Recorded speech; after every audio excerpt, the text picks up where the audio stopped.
I'm really lucky to have been around horses pretty much my whole life.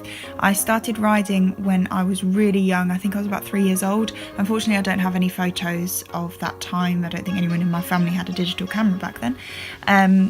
But yeah, I was riding at a riding school from a very young age. I actually didn't enjoy it to start with. I was really nervous, really frightened. I didn't really start getting into it until I was a little bit older, maybe about 7 or 8. And and that's kind of where we'll start today. So I started out at a riding school, and then I changed to a new riding school when that one closed down, and that's where my photos start. I don't have anything from the previous one, unfortunately, but this one was a really good riding school. I learnt so much with them. I didn't just ride, I also helped out all weekend. My mum would drop me off in the morning and pick me up in the evening, and I'm pretty sure they liked me a lot there because I would literally do anything. I would muck out, I would turn horses out, I would poo pick, I would do whatever was needed because I just loved being around the horses. I didn't expect free rides or anything like that. I just wanted to be around them.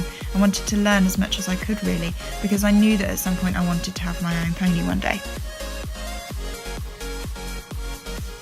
I always picked the more difficult horses. My favourites were the cheeky ones, the naughty ones, the grumpy ones, the ones that would buck, the ones that would rear. So maybe that should have told me something then about what my future would be with horses.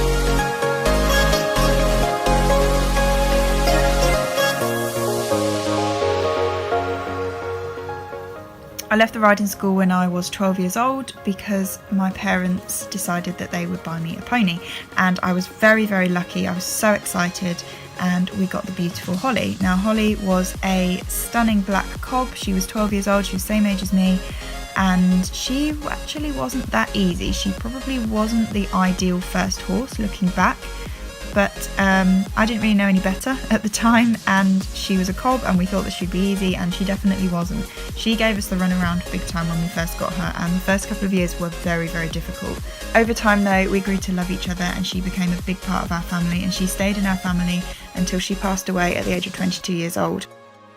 A couple of years into owning Holly, I met a young horse called Angel. She was a yearling at the time, and I just fell in love with her from just the word go, really. And as she got a little bit older, I started to do some work with her, and she was not easy. She was a fiery, feisty horse. She was exactly the stereotype of a chestnut mare.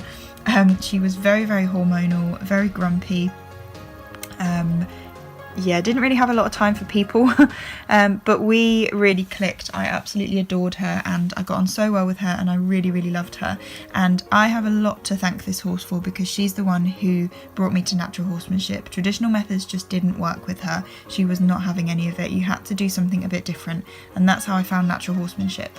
So I'm extremely grateful, will always be very grateful for Angel being in my life. Angel wasn't my horse. I looked after her for her owner and worked with her for her owner, and then years later she came back into my life and I had her on loan for a little while, which was really nice because then I got the opportunity to back her myself and everything like that.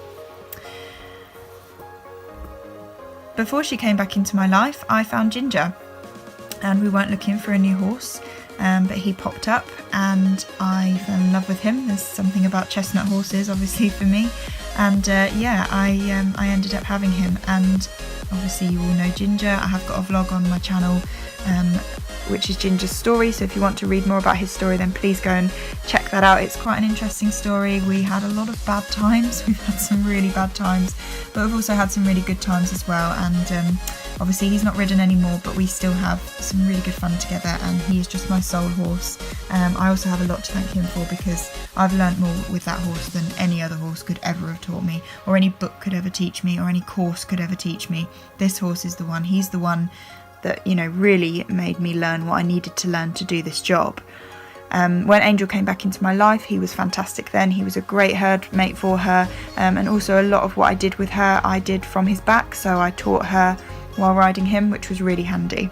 After Angel went back to her owner after our loan ended, I went to work for 2 Pirelli natural horsemanship instructors, and I was a working student for them, and that is where I met Guinness. Now, Guinness is the beautiful Palomino quarter horse that you have probably seen on my social media and on my YouTube channel many times before. And I met him there, and oh my goodness, he was like my dream horse. I just clicked with him straight away. I worked with him a lot, and he was a really, really special horse. And at the end of my working student placement, he went up for sale, and a lovely lady bought him, and that's who still owns him now. And I'm really grateful that I still get to go and ride him and visit him all the time. After my working student placement, I had a horse called Robbie on loan, and Robbie was a Welsh Section D, beautiful horse, really sweet horse, but very nervous horse. But we achieved a lot together. We really worked hard. I rode him every single day, and I put everything into practice with him that I'd learnt during my working student placements. He was a really useful sort of horse for me to have around during that time, and yeah, we achieved a lot. He was a lovely, lovely horse, and after my loan agreement, he was then sold on to somebody else who I believe is having a wonderful time with him.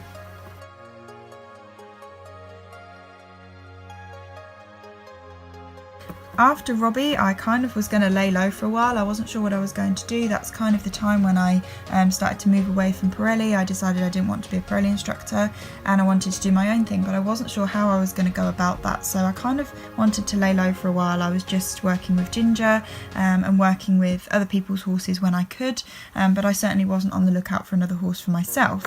And then this young lady popped into my life. I saw a Facebook advert for her, and she was a very, very troubled horse. Her name's Amali.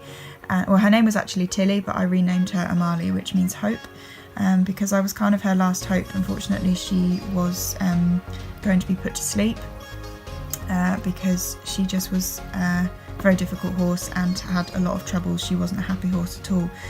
So I decided that I would take her on. The plan was never to keep her. It would be to sort of rehab her and work with her and then find her a new home. And that's what I did, and she became a really lovely horse, and she's in a great home now. Her owner absolutely adores her. She's found her forever home, and she's a really happy horse now, so that's all good. But she was lovely. I had some really good fun times with her. So after Amali left, I just had Ginger for a while, and then I moved yards to where I am now, and that's where I met Apollo.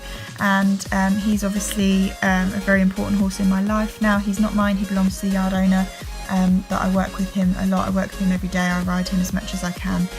He's kind of my little project. He's got a lot of things that he needs help with, sort of behaviourally and emotionally and all that sort of thing. So yeah, I get to play with him all the time, and he's just great. I love that horse so much. Obviously, I filmed my online course with him as well, and he was just amazing. He was exactly what I needed for that.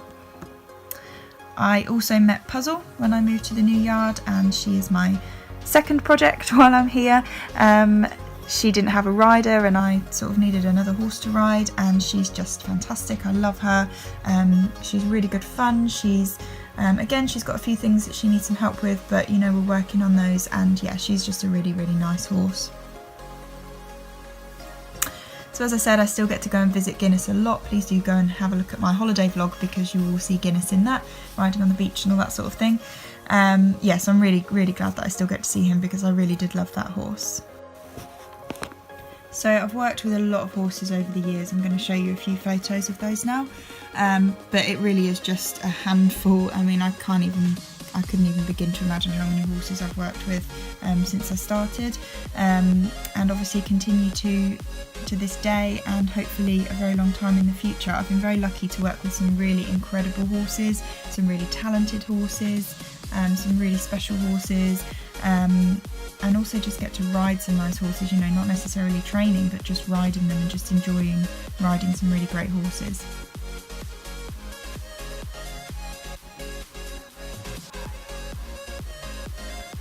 So just as we look at the last few of these horses, I would just like to say thank you for watching this vlog. It's been a little bit different this week, but I hope you've enjoyed it, and I look forward to seeing you next week.